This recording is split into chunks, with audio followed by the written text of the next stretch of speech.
So so the first half of today's lecture will be, just kind of roughly Lenin, the formative years, and then since it's so late, I'm probably thinking, depending on how late this runs, maybe we'll just hold off on questions till next time, since we're going to pick up next time to the second half. And second half will be more nuts and bolts of what you could call Leninism. But so born in 1870, Vladimir raised in a home environment that was relative to the time and locale contextually liberal. I'll explain what I mean by that. Vladimir's parents were adamantly loyal to the Tsarist regime and the opportunities for status climbing which that political loyalty afforded them, and also other highly educated members of Russia's extremely small middle class. And in this sense, Vladimir's parents were, of course, conservative. However,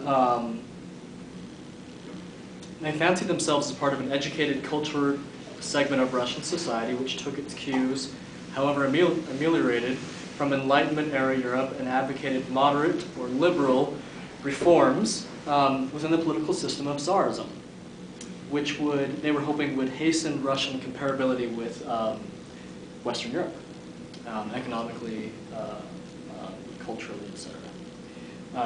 So I refer to them as liberal because, for instance, they championed expanded access to public education and Tsar Alexander II's Emancipation Edict of 1861.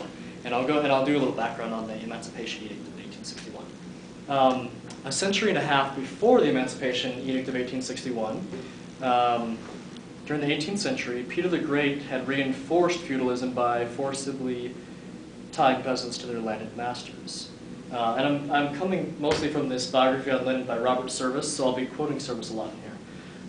According to Service, a century and a half before the Emancipation Edict of 1861, educational standards were woeful, legal norms went unheeded, poverty was awesome, the Romanov police state banned political parties, trade unions, public protests, administrative arbitrariness was pervasive, and we probably all could guess that.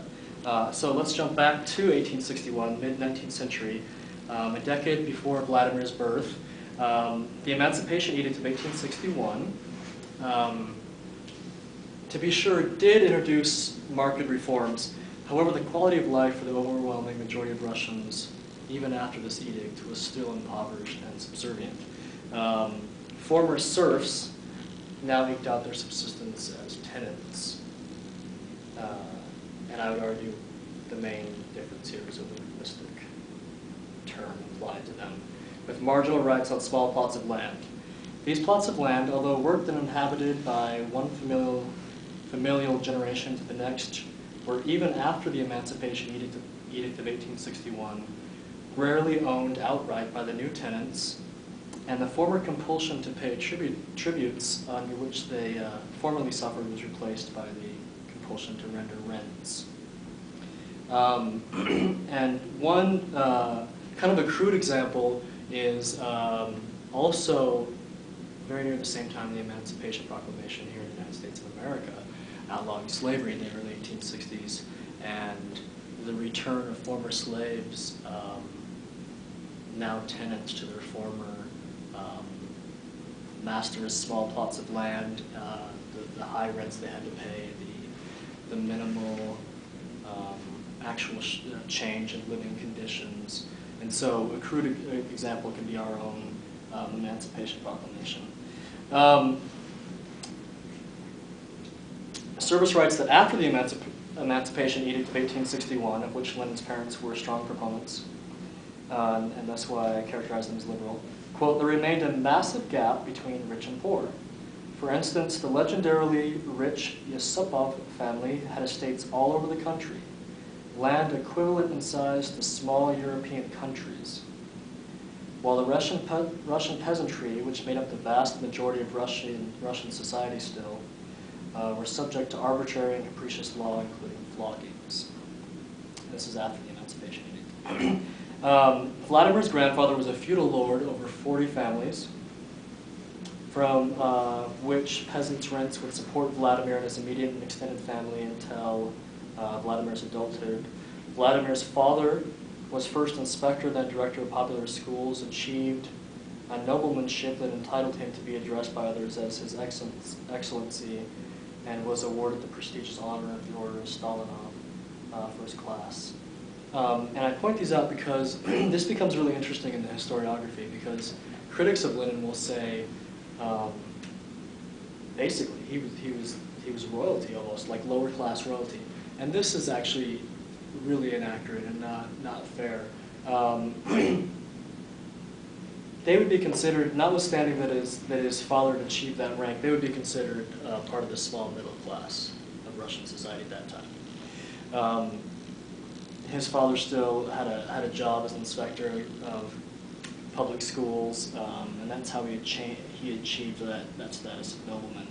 And so nobleman might be kind of a misnomer if we're thinking of something like British aristocracy. So they would be considered middle class. Let's see here. One of the things that Service points out is that and Lenin, of course, is not Vladimir's real name. That's a pseudonym he acquired later in life. So Vladimir's last name was Ulyanov. But one of the things that Service points out is the tight-knit nature of the relationship of the family, and this will come into play over and over again, and this will kind of develop as a theme. Vladimir's father, like I said, was director of popular schools, and they had a really studious regiment at home, long hours of studying, and Vladimir's older brother, Alexander, would go on to graduate top of his class. Vladimir would graduate top of his class. All of the kids did really well, and a lot was expected of them. As a kid, Vladimir was an admirer of Abraham Lincoln. Often,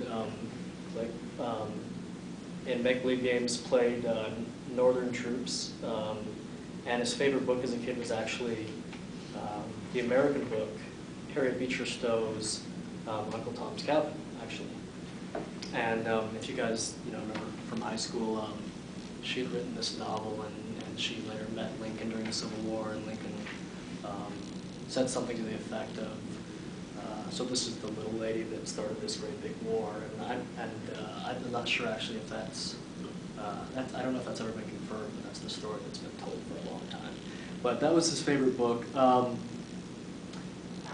His father died at 16, and it was a very patriarchal household, as was regular for the time and locale. And this shook the family up a lot. So he's 16, he's graduating from high school, top of his class. His father dies. His father dies kind of during what we would call finals month. And he still manages to graduate top of his class.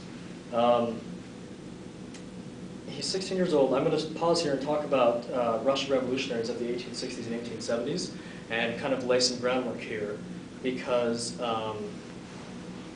he has an older brother named Alexander, who is kind of this rising star, and is going to university. Like I said, he graduated top of his class, and is going to be a doctor, and all the hopes are placed on Alexander. And Alexander goes away to college and will become a revolutionary. And so I'll get into that in a minute, but I'll kind of lay some background about the Russian revolutionaries of the 60s and 70s. Okay. Service says, the dominant ideology of Russian revolutionaries during the 1860s, 70s, and 80s had been socialism, or in some cases anarchism. However, they were usually known as narodniki, roughly translatable as populist. It's not a straight translation, but roughly. However, there's two main factions within Russian revolutionary tendencies at the time that are going to become quite aggressive towards one another. And sometimes they cooperate, sometimes they don't get along at all.